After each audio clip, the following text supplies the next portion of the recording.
నమస్కారం AC news కి స్వాగతం. తిరుమల తిరుపతి దేవస్థానం మాజీ చైర్మన్ వైవి సుబ్బారెడ్డి దంపతులు ఆదివారం సింగరకొండ శ్రీ ప్రసన్నాంజనేయ స్వామి వారిని దర్శించుకున్నారు. దేవస్థానంకు వచ్చిన సుబ్బారెడ్డి దంపతులను దేవస్థానం తరపున అర్చకులు, ఆలయ సిబ్బంది కలిసి ఘన స్వాగతం పలికారు. ముందుగా ధ్వజస్తంభం వద్ద మొక్కుకొని ప్రసన్నాంజనేయ స్వామి వారిని దర్శించుకొని ప్రత్యేక పూజలు చేయించుకున్నారు. తదుపరి వారిని ఆశీర్వదించి తీర్థప్రసాదాలు అందజేశారు. అనంతరం ముఖమండపం నిర్మాణ పనులు పరిశీలించి ఆరా తీశారు. సుబ్బారెడ్డితో ఇన్ఛార్జి హనుమిరెడ్డి, వైవి భద్రారెడ్డి ఉన్నారు.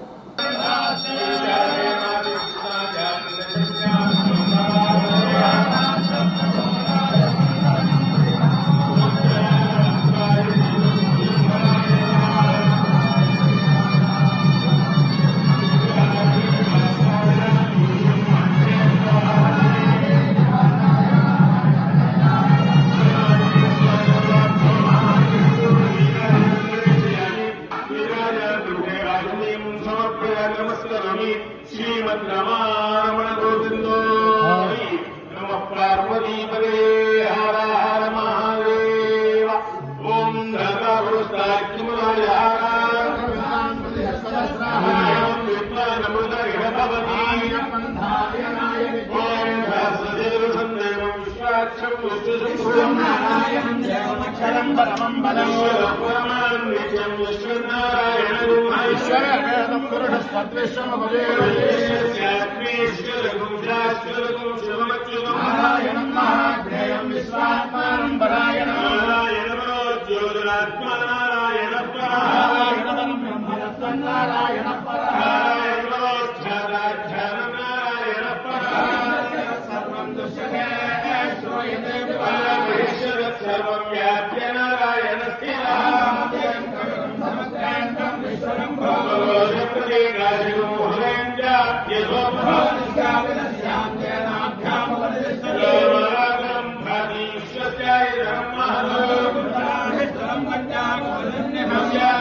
అద్దెంకి పట్టణంలోని 20వ వార్డుకు చెందిన పలువురు అద్దెంకి శాసనసభ్యులు గొట్టిపాటి రవికుమార్ను కలిసి సంఘీభావం తెలిపారు.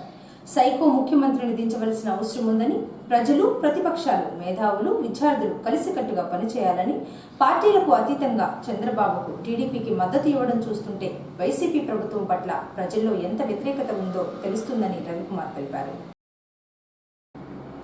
ఆంధ్రప్రదేశ్ రాష్ట్ర ప్రభుత్వం 429 జీవోను కొనసాగిస్తూ రాష్ట్రంలో ఉన్న ఆర్ఎన్పి, పిఎంపి డాక్టర్లకు గుర్తింపు ఇవ్వాలని కోరుతూ ఆదివారం ఆర్పీఎస్ పిఎంపి అసోసియేషన్ జిల్లా నాయకులు, రాష్ట్ర నాయకులు వైఎస్ఆర్సీపీ పార్టీ అద్దెంకి నియోజకవర్గం ఇన్ఛార్జ్ పాణెం హనుమిరెడ్డిని కలిసి వినతి పత్రం అందజేసి వారి సమస్యలు చెప్పుకున్నారు. సానుకూలంగా స్పందించిన హనుమిరెడ్డి ముఖ్యమంత్రి దృష్టికి తీసుకుని వెళతారని హామీ ఇచ్చారు.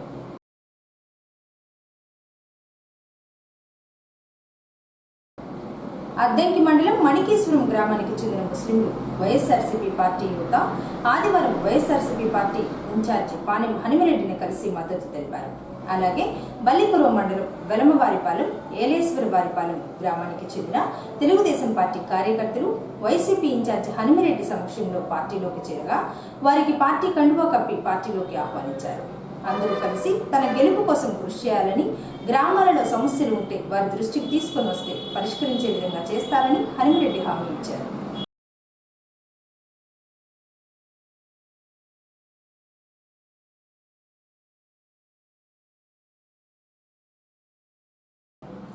మహాగాయకుడు ఘంటసాల వెంకటేశ్వరరావు ఎందరో గాయకులకు స్ఫూర్తిగా నిలిచారని, ఆయన ప్రజల మధ్యలో లేకపోయినా వారి పాటలు నేటికి చెక్కు చెదరలేదని ఘంటసాల గానభారతి అధ్యక్షులు రామదాస్ అన్నారు. ఘంటసాల 50వ వర్ధంతి సందర్భంగా అద్దెంకి పట్టణంలోని మున్సిపల్ కార్యాలయం వద్ద ఉన్న ఘంటసాల విగ్రహం వద్ద వేడుకలను ఏర్పాటు చేయగా ప్రముఖులందరూ కలిసి పూలమాలలు వేసి నివాళులర్పించారు. అనంతరం జరిగిన కార్యక్రమంలో దేవపాలన మాట్లాడుతూ అమర గాయకుడు ఘంటసాల విగ్రహం అద్దెంకి పట్టణంలో ఏర్పాటు చేసుకుని గాయకుడు ఎస్పీ బాలుచే ఆవిష్కరణ చేయించడం గొప్ప విషయమని, ఘంటసాల స్వరం ఎంతో అద్భుతంగా ఉంటుందని, ఆయన పాటలు వింటుంటే నేటికి కొత్తదనంలా అనిపిస్తుందన్నారు. ఘంటసాల చివరి వరకు పాటలు పాడి అందరినీ అలరించారని, చలనచిత్ర రంగంలో నేటికి ఘంటసాలకు ప్రత్యేకంగా గుర్తింపు ఉందన్నారు. ఘంటసాల పాటలు హృదయాన్ని తాకితే నేటి తరం పాటలు శరీరాన్ని కదిలిస్తున్నాయని దేవపాలన చెప్పారు. ఘంటసాల గానభారతి వారు అద్దెంకిలో విగ్రహం ఏర్పాటు చేసి ప్రతి సంవత్సరం ఆయన జయంతి, వర్ధంతి కార్యక్రమాలు చేస్తూ వస్తున్నారని దేవపాలన తెలియజేశారు. మొదటి గాయకుడు ఘంటసాల గారి 50వ వర్ధంతి సందర్భంగా అద్దెంకిలో ఏర్పాటు చేసిన ఈ కార్యక్రమానికి చేసిన పెద్దలందరికీ పేరు పేరున కృతజ్ఞతలు తెలుపుకుంటున్నాం. నేను ఒకటే మాట, 50 సంవత్సరాల తర్వాత కూడా, చనిపోయిన 50 సంవత్సరాల తర్వాత కూడా ఓ గాయకుడికి ఇలా ఒక 10 మంది చేరి నివాళులు అర్పించడం అంటే ఆ గాయకుడి గొప్పతనం గురించి నేను ప్రత్యేకంగా చెప్పాల్సిన పని లేదు.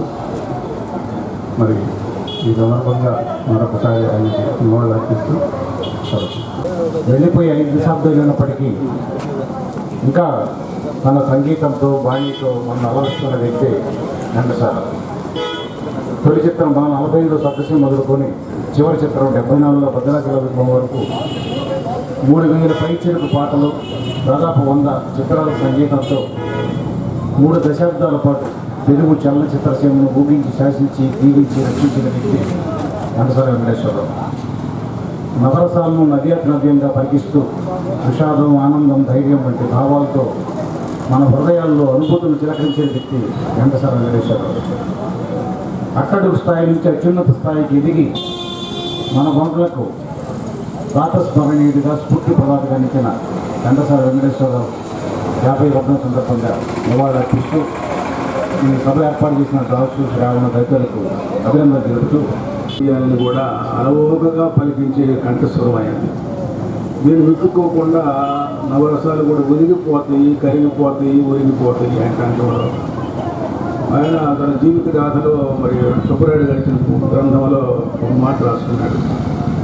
జానపద బాణీలు, పల్లెపట్టుల్లో ఉండేటువంటి వారి పాటలు అవన్నీ కూడా పాశ్చాత్య దేశాల్లో కూడా ప్రాచుర్యం పొందుతుంది అని ఆయన రాసుకున్నాడు. అంతేకాదు స్వాతంత్ర సమరయోధుడు కూడా ఆయన క్విట్ ఇండియా ఉద్యమంలో పాల్గొని అరెస్ట్ అయ్యి 18 మాసాలు కారాగార శిక్షణ అనుభవించినటువంటి దేశభక్తుడు కూడా ఆయన జీవితాంతం కూడా పాటలు పాడి చెట్ట చివరిలో తన దీపం ఆరిపోయే ముందు భగవద్గీతాన్ని ప్రజలకు సమర్పించినటువంటి భగవద్భక్తుడు కూడా. నిజంగా భక్తి గీతాలు పాడేటప్పుడు ఆయన ఎంతగానో పారవశ్యం చెంది భగవంతుడు లేనమైనటువంటిగా మనం చూస్తూ ఉంటాము. కాబట్టి ఆయన ఆకాశ వీధుల్లో ఉండేటువంటి మేఘాలు ఉన్నంత వరకు, గాలి కరెక్టలు ఉండేంత వరకు, గుసగుసలు ఉండేంత వరకు ఆయనకు బ్రతికే ఉంటాడు. బ్రతుకోవాల్సినటువంటి అవసరం లేదు. శరత్చంద్ర గారి పాట వినకుండా నేను ఏ రోజు కూడా లేను. ప్రతిరోజు కూడా శరత్చంద్ర సాధనలో ఘంటసాల వారు చేసిన కళ్యాణేశ్వరాన్ని రాగాలలో ఆలపించిన పాటలు అజరామరమైన కీర్తి పొంది మన నరాల మీద వాడి ప్రభావం ఉంటుంది, హృదయ స్పందన మీద ప్రభావం ఉంటుంది, మన ఆరోగ్యం మీద వాడి ప్రభావం ఉంటుంది. ఇప్పుడు ఉండేటువంటి పాటలన్నీ కూడా బాగా ఉంటుంది. ఆ దేహం అంతా కూడా ఊరాడుతూ ఉంది. ప్రతి అవయవం కూడా ఒక హృదయం తప్ప ఆ హృదయాన్ని పట్టుకున్నవాడు ఘంటసాల వెంకటేశ్వర గారు. కాబట్టి ఎన్ని పాటలు పాడేది కాదు, కానీ ఎంతకాలం ఉంటాడు అనేది నేను కీర్తిస్తున్నాను. మన ఘంటసాల విగ్రహాన్ని అర్థంకి నడిపోతున్న ఈ విధంగా స్థాపించుకోవడం మన అదృష్టంగా మనం భావించుకోవాలి. బాబు కీర్తి స్టేషన్లో బాలసుబ్రహ్మణ్యం గారు ఇక్కడ రావటం, ఇక్కడ ఈ పవిత్ర స్థలంలో స్థాపించడం, మన పెద్దలందరూ కూడా సహకారం చేయడం అనేది కూడా చారిత్రాత్మకమైనటువంటి సంఘటన. అద్దంకిలో వీళ్ళు వస్తాయి పోతాయి, కాసేపు నుంచి ఇక్కడ దాన్ని బయలుదేరి ఉన్నారు కాబట్టి నేను ఎందుకు ఆపేస్తాను.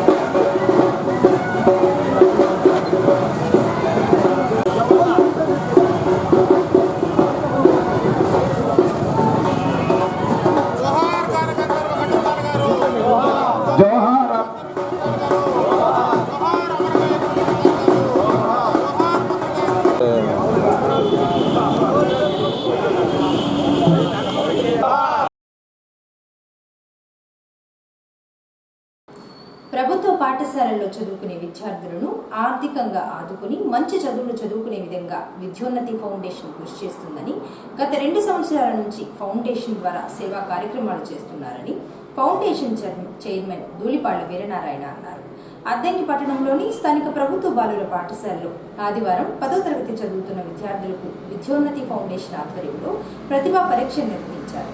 మొత్తం 3 మండలాల్లో ప్రతిభా పరీక్షను ఏర్పాటు చేయగా 312 మంది విద్యార్థులకు గాను 253 మంది విద్యార్థులు హాజరయ్యారు. ఈ సందర్భంగా వీరనారాయణ మాట్లాడుతూ 10వ తరగతి చదువుకునే మెరిట్ విద్యార్థులు విద్యను ఆపకుండా ఇంటర్మీడియట్ కూడా చదువుకునేందుకు ఆర్థిక సహాయం చేయాలన్న ఉద్దేశంతో గత 2 సంవత్సరాల నుంచి మెరిట్ టెస్ట్ నిర్వహించి అందులో ప్రతిభ కనబరిచిన విద్యార్థులకు ఆర్థిక సహాయం చేస్తున్నారన్నారు. ప్రస్తుతం అద్దంకి, పంగులూరు, ఇంకొల్లు మండలాల్లో ప్రతిభా పరీక్ష నిర్వహిస్తున్నారని, మండలానికి 5గురిని చొప్పున ఎంపిక చేస్తున్నారని వీరనారాయణ పేర్కొన్నారు. నా పేరు ధూళిపాళ్ల వీరనారాయణ. ఇక్కడ మన దగ్గరలో ఉన్న జాగమూడవరపాలెం నివాసిని. ఉద్యోగస్థ రిటైర్ అయిన తర్వాత మన ప్రాంతంలో విద్యార్థులకి చేతనైన సహాయం చేద్దామనే ఉద్దేశంతో జనవరి 23న విద్యోన్నతి ఫౌండేషన్ని రిజిస్ట్రేషన్ చేస్తున్నాము. కంపెనీ యాక్ట్ కింద రిజిస్ట్రేషన్ చేశాము. మా కుటుంబ సభ్యుల సహకారంతో ఒక ప్రస్తుతానికి 3 మండలాల్లో అద్దంకి, పంగులూరు, ఇంకుల మండలాలను సెలెక్ట్ చేసుకొని ప్రభుత్వ పాఠశాలలో 10వ తరగతి చదువుతున్న విద్యార్థులకి ఆబ్జెక్టివ్ టైప్ ద్వారా ఒక స్క్రీనింగ్ టెస్ట్ కండక్ట్ చేసి ఆ స్క్రీనింగ్ టెస్ట్లో ఉత్తీర్ణులైన మ్యాక్సిమం మార్క్స్ సంపాదించిన ప్రతి మండలానికి 5గురు విద్యార్థులు చొప్పున స్త్రీ పురుష భేదం లేకుండా, జాతి మతం పేద చిన్న తేడా లేకుండా వాళ్ళల్లో 5గురిని సెలెక్ట్ చేసి తర్వాత ఇంటర్మీడియట్ లేదా తత్సమాన పరీక్ష 2 సంవత్సరాలు చదువుకోవడానికి ఒక్కొక్క సంవత్సరానికి 10,000 అంటే కోర్సు మొత్తానికి 20,000 రూపాయలు ఆర్థిక సహాయం చేయాలని నిర్ణయించి ఈ పథకం స్టార్ట్ చేశాము. గత సంవత్సరం ఇలానే ఇక్కడ అన్ని 3 సెంటర్లో పరీక్ష చేసి 15 మందిని సెలెక్ట్ చేసి ఒక్కొక్కరికి 10,000 చొప్పున 1,50,000 ఇవ్వడం జరిగింది. ఈ సంవత్సరం మరలా కొత్తగా ఇంకొక 15 మందిని సెలెక్ట్ చేసుకొని ఈ 15 మందికి 1,50,000, గత సంవత్సరం వచ్చిన 15 మందికి ఇంకొక 1,50,000, మొత్తం కలిపి 3 లక్షల రూపాయలు ఈ సంవత్సరం బడ్జెట్ కింద కేటాయించుకొని వాళ్ళకి స్కాలర్షిప్ అమౌంట్ ఇవ్వడం జరుగుతుంది. ఈ మన అద్దంకి మండలం నుంచి 10 హై స్కూల్స్ నుంచి విద్యార్థులు వచ్చారు. ఈ సెంటర్లో ఈరోజు 108 గాను 113 అటెండ్ అయ్యారు. అలానే ఇంకోలు మండలంలో 6 స్కూల్స్ నుంచి, పంగులూరు మండలంలో 6 స్కూల్స్ నుంచి, అక్కడ కూడా ఒక 76 మంది ఇంకోలు మండలంలో, 64 మంది పంగులూరు మండలంలో హాజరు కావడం జరిగింది. ఇదే సమయంలో అక్కడ కూడా పరీక్ష జరుగుతుంది. ఈరోజు పరీక్ష అయిపోయిన తర్వాత రిజల్ట్ అనౌన్స్ చేసి వాళ్ళు school admission next college admission అయిన ప్రూఫ్ తీసుకొని వాళ్ళందరికీ సాధారణంగా జూలై మొదటి వారంలో వీళ్ళందరికీ క్యాష్ రూపాయన ఇవ్వటం జరుగుతుంది. పిల్లలకి అద్దంకి, జయపంగులూరు, ఇంకొల్లు మండలాల నుంచి స్కాలర్షిప్కి స్కిల్ టెస్ట్ నిర్వహించడం జరుగుతుంది. ఇక్కడ మొత్తం 312 విద్యార్థులకు గాను 253 మంది అటెండ్ అయ్యారు 3 మండలాల నుంచి. ఇక్కడ అద్దంకి వరకు కొంతమంది, అట్లాగే ఇంకొల్లు, జయపంగులూరు మొత్తం మీద ఆ విధంగా హాజరయ్యారు. బాగా ఎక్కువ మంది విద్యార్థులు హాజరయ్యారు. వీరికి మండలానికి 5 చొప్పున తీసుకొని 3 15 మందికి ప్రతి సంవత్సరం 10,000 చొప్పున పారితోషికం ఇస్తారు. అట్లాగే 10వ తరగతి అనంతరం వాళ్ళు చదువుకునే 2 సంవత్సరాలు కదా, ఇంటర్మీడియట్ కావచ్చు, తత్సమాన పరీక్ష ఏదైనా కావచ్చు తరగతులు, వాళ్ళకి 1,50,000 3 లక్షలు ప్రతి సంవత్సరం మన విద్యానిధి ఫౌండేషన్ ద్వారా వీరనారాయణ గారు దాన్ని స్కాలర్షిప్ని అందజేస్తున్నారు. వారికి ముందుగా ధన్యవాదాలు. అట్లాగే పిల్లలందరూ కూడా వారి భవిష్యత్తును వాళ్ళు నిర్ణయించుకొని ఇలాంటి సమాజంలో వచ్చే సపోర్ట్ని తీసుకొని ఇంకా ముందు వాళ్ళ విద్యా ఉన్నతికై ఈ విద్యోన్నతి ఫౌండేషన్ ద్వారా వాళ్ళు ఎదుగుతారని మేము ప్రజా సంఘాల తరఫున ఆశిస్తున్నాం. ఈ నెల 18వ తేదీన అద్దంకి పట్టణంలోని స్థానిక గాంధీ బొమ్మ సెంటర్లో వేంచేసి ఉన్న ధన్వంతరి దత్తపాదుకా క్షేత్రానికి శ్రీ శ్రీ దత్త విజయానంద తీర్థ స్వామీజీ వారు విచ్చేయుచున్నారని దత్తపాదుకా క్షేత్రం అధ్యక్షులు నాగసూరి ప్రసాద్ తెలిపారు. ఆదివారం ధన్వంతరి దత్తపాదుకా కమిటీ సమావేశాన్ని నిర్వహించారు. ఈ సందర్భంగా వారు మాట్లాడుతూ 18వ తేదీన విజయానంద తీర్థ స్వామీజీ అద్దెకి వస్తున్న నేపథ్యంలో దత్తపాదుకా క్షేత్రంలో ప్రత్యేక అభిషేకాలు, పూజా కార్యక్రమాలను ఏర్పాటు చేశారని, స్వామీజీ వారు కూడా కార్యక్రమాలలో పాల్గొని భక్తులను ఉద్దేశించి ప్రసంగం చేస్తారన్నారు. సుమారు 10 సంవత్సరాల తర్వాత విజయానంద స్వామీజీ అద్దెకి వస్తున్న తరుణంలో ఏర్పాట్లు భారీ స్థాయిలో చేస్తున్నారన్నారు. కావున అద్దంకి నియోజకవర్గంలో ఉన్న స్వామివారి భక్తులందరూ పాల్గొని స్వామివారి ఆశీస్సులు పొందాలన్నారు. పూజా కార్యక్రమాలు తదుపరి భక్తులకు తీర్థప్రసాద వితరణ చేయడం జరుగుతుందని కమిటీ వారు తెలియజేశారు. శ్రీ గురుదత్త అద్దంకిలో స్థానిక ధన్వంతరి దత్తపాదుకా క్షేత్రానికి మైసూరు దత్తపీఠ ఉత్తరాధికారి అయిన శ్రీ శ్రీ దత్త విజయానంద తీర్థ స్వామీజీ వారు 18/2/2024 ఆదివారం రోజున ఇక్కడికి విచ్చేస్తున్నారు. కాబట్టి భక్తులందరూ ఈ సదవకాశాన్ని ఉపయోగించుకొని సౌరహోమం, తైలాభిషేకం, శ్రీచక్రార్చన అన్ని పూజా కార్యక్రమాల్లో స్వామివారి అనుగ్రహాన్ని పాత్రలు కావాల్సిందిగా కోరుతున్నాం. జై గురుదత్త, శ్రీ గురుదత్త. జై గురుదత్త, శ్రీ గురుదత్త. ఈరోజు అనగా ఆదివారము 11వ తేదీ ధన్వంతరి దత్తపాదుకా క్షేత్రంలో నాగసూరి హనుమంత ప్రసాద్ గారి అధ్యక్షతన ఈ యొక్క కమిటీ మీటింగ్ ఏర్పాటు చేయడం జరిగింది. ఈ కమిటీ మీటింగ్లో స్వామివారు వచ్చేదానికి ఒక చర్చటం జరిగింది. అట్లనే మన గార్పాడి కృష్ణారావు గారు, మామిడి రాంబాబు గారు, చామర్తి మల్లికార్జునరావు గారు, కొడిశెట్టి వెంకట సుబ్బారావు గారు, శ్రావణ్ గారు, శరణ్య గారు, మాతృమండలి అధ్యక్షురాలు అందరూ ఈ కార్యక్రమానికి వచ్చి తగు సూచనలు ఇవ్వటం జరిగింది. నాగసూరి ప్రసాద్ గారు భక్తులందరూ విడిగా వచ్చే ఆదివారము ఈ యొక్క స్వామివారిని అనుగ్రహ భాషను తీసుకోవాల్సిందిగా కోరటమని. జయ గురుదత్త, శ్రీ గురుదత్త. అద్దంకి పట్టణంలో ఆదివారం బహుజన సమాజ్ పార్టీ నియోజకవర్గం అధ్యక్షులు మందా జోసెఫ్ దళిత బహుజన రీసోర్స్ సెంటర్ వారి ఆధ్వర్యంలో దళిత ఆదివాసీ మేనిఫెస్టో పుస్తకాన్ని ఆవిష్కరణ చేశారు. ఈ సందర్భంగా ఆయన మాట్లాడుతూ డిబిఆర్సి వారు అద్దంకిలో ఎన్నో సేవా కార్యక్రమాలు చేశారని, ప్రభుత్వాలు మారినా పాలకులు మారినా ఆదివాసీల జీవితాలు మారడం లేదన్నారు.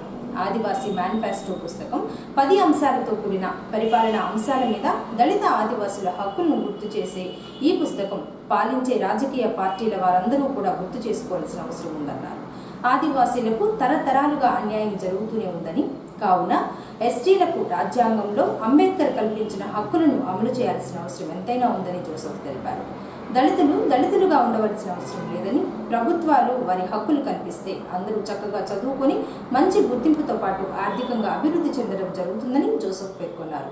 ఆదివాసీ మేనిఫెస్టోను ఈరోజు రిలీజ్ చేస్తున్నారు. వ్యవస్థాపకులు అల్లడి దేవకుమార్ గారికి, అట్లాగే అద్దంకి ఏరియా కోఆర్డినేటరు పులిపాటి వీరయ్య గారికి ప్రత్యేకంగా నేను ధన్యవాదాలు తెలియజేస్తా ఉన్నాను. జై భీమ్. ఈ ఆదివాసీ మేనిఫెస్టో అనేది 2024 రాబోయే ప్రభుత్వం ఎవరొచ్చినా ఈ ఆదివాసుల హక్కులను అమలు చేయాలని, దీన్ని పరిగణలోకి తీసుకొని వారి బాగోగులకు, వారి అభివృద్ధికి సహాయ సహకారాలు గవర్నమెంట్ ద్వారా అందించాలని ఈ డిపిఆర్సి వాళ్ళు ఈ మేనిఫెస్టోను గవర్నమెంట్ అధికారులకు పరిపాలకులకు ఇది అందిస్తూ ఉన్నారు. ఇది చాలా బాగుంది. ఆదివాసులు వారు అభివృద్ధి చెందాలని, వారు చిన్న సన్నకారు రైతులు పొలాలు సాగు చేసుకుంటూ కావాల్సిన సదుపాయాలు గవర్నమెంట్ సహాయం చేయాలని, అట్లాగే వాళ్ళ పిల్లల చదువులకి అన్నీ కూడా సమకూర్చాలని, అట్లాగే వాళ్ళ మీద దాడులు జరిగితే అట్రాసిటీ యాక్ట్ బుక్ చేసి వారికి రావాల్సిన సహాయం చేయాలని, వారిని వివక్షగా చూడకుండా గౌరవంగా ప్రజలు అందరూ కూడా వాళ్ళని చూడాలని, గవర్నమెంట్ పరంగా కూడా వాళ్ళని అన్ని హక్కులు మరి రాజ్యాంగ పరంగా కల్పించాలని, అట్లాగే వారు మరి డ్రాప్ అవుట్ పిల్లలు ఉంటే తీసుకెళ్ళి స్కూల్లో హాస్టల్లో చేర్పించి వాళ్ళు చదువు చెప్పించాలని. ఏసీ న్యూస్ ఇంతటితో సమాప్తం. నమస్కారం.